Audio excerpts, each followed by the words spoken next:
नमस्कार मैत्रिणी, मंजू क्रिएशनमध्ये तुमचे सर्वांचे स्वागत आहे. आता मी तुम्हाला मिक्स भाज्या आणि मिक्स पीठ याचं थालीपीठ दाखवणार आहे.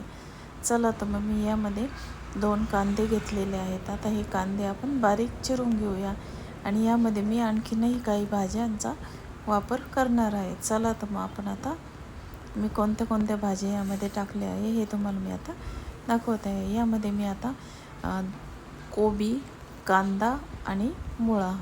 कांदा आणि कोबी हे मी कांदा, मुळा, कोबी हे मी किसून घेतलेले आहे. किसून घेतल्यामुळे थालीपीठ आपल्याला पातळ असे थापता येतात.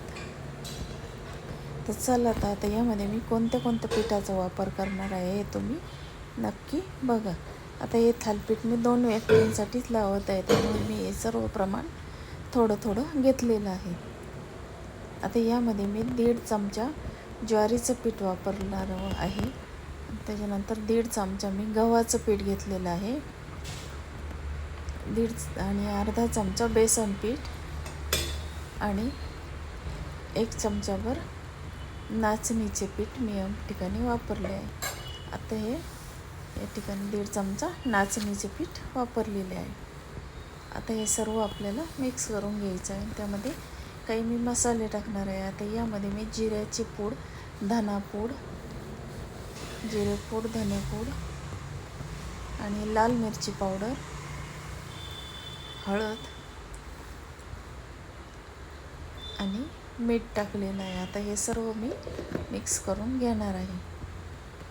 आता बघा मैत्रिणींनो, आपण आता यामध्ये मी थोडीशी कोथिंबीर पण टाकून घेतली आणि आता हे सर्व मिक्स करून मी हे पीठ भिजवून घेतलेलं आहे थालीपीठाचं. आता आपण याचे थालीपीठ लावून घेऊया. चला तर मैत्रिणींनो, आता आपण याचे थालीपीठ लावून घेणार आहोत तव्यावर.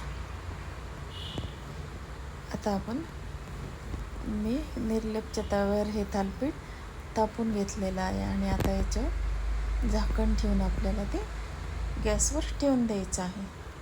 तर बघा मैत्रिणींना, अशा प्रकारे सर्व भाज्या आणि सर्व प्रकारचे पीठ आपल्या पोटामध्ये जातात. त्यामुळं असं हे पौष्टिक असं हे थालीपीठ आहे. आता मी हे गॅसवर ठेवलेलं आहे. थोडंसं तेल टाकलेलं आहे वरून आणि त्याच्यावर झाकण ठेवून आपल्याला हे थालीपीठ गॅसवर ठेवले आहे. आणि आता 2 मिनिटांनी आपल्याला परत ते उलटून घ्यायचे आहे आणि दोन्ही साईड अशा खरपूस भाजून घ्यायच्या आहे. अगदी खरपूस असे हे थालीपीठ चवीला लागते. तर बघा मैत्रिणी, आता हे आपलं थालीपीठ रेडी झालं आहे. मी ती सर्विंग प्लेटमध्ये सर्व केलेलं आहे आणि त्याच्याबरोबर मी कारळाची चटणी वाढलेली आहे. कारळाला काही ठिकाणी खुरसणी अशी सुद्धा म्हणतात. तर बघा मैत्रिणींना, अशा प्रकारे पौष्टिक थालीपीठ आपलं रेडी झालेलं आहे. तुम्हाला हे आवडले असेल तर लाईक, शेअर आणि